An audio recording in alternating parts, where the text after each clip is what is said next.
Hello everybody, this is Meenakshi De and I welcome you to another session of Your English Trainer.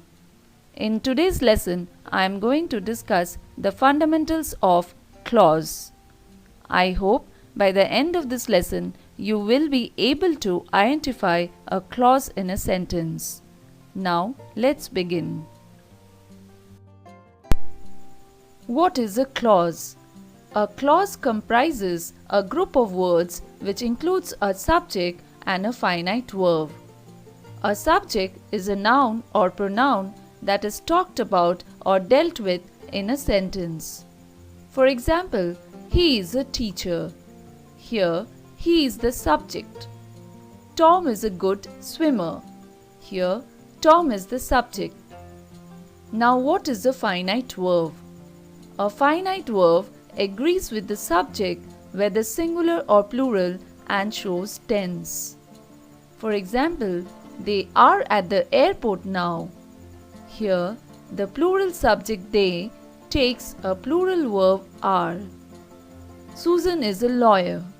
Here, the singular subject Susan takes a singular verb is. Now let us look at some examples. He said that he is unwell. Here, there are two clauses. The first clause comprises the subject he and the verb said. The second clause comprises the subject he and the verb is. Ram is the boy who stood first in the class. Here, the first clause comprises the subject Ram and the verb is. The second clause comprises the subject who and the verb stood. He told me that he would go to the market. Here, the first clause comprises the subject he and the verb told. The second clause comprises the subject he and the verbs would go. Types of clauses.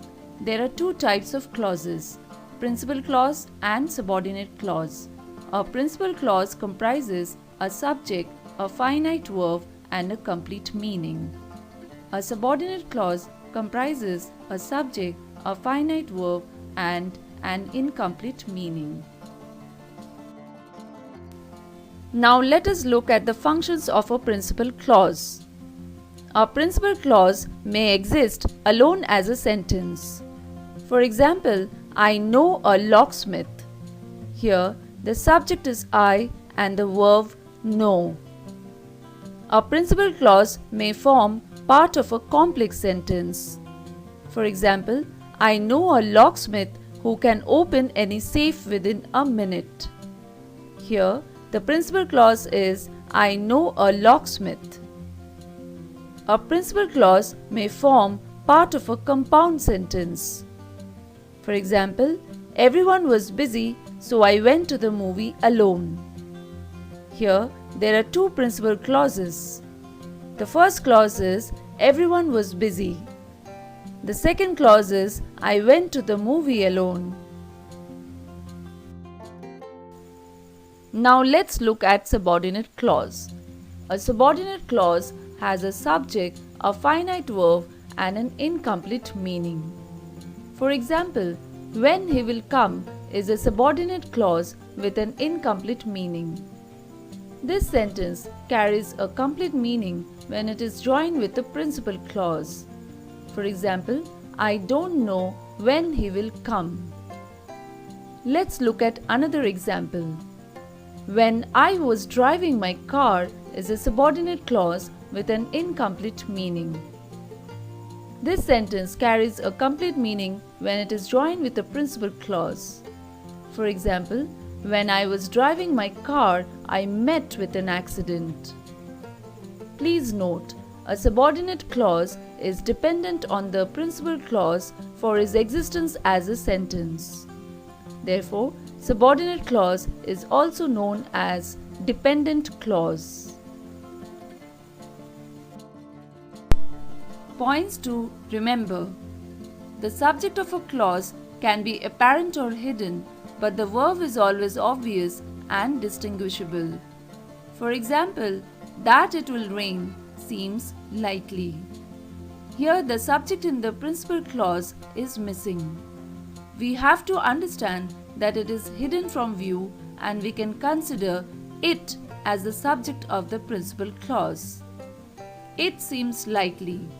Now the sentence carries a complete meaning. Let's look at another example. What I say is true. Here, the pronoun it can be considered to be the missing subject of the principal clause. It is true. Now the sentence carries a complete meaning.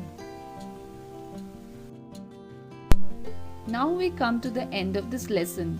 Here is a practice set for you. I would suggest that you pause the video while you attempt to answer the questions.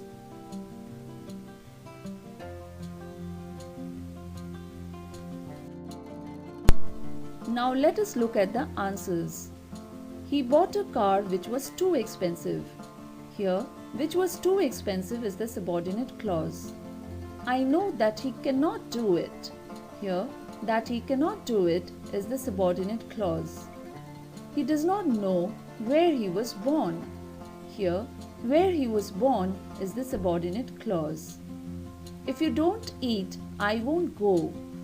Here, if you don't eat is the subordinate clause.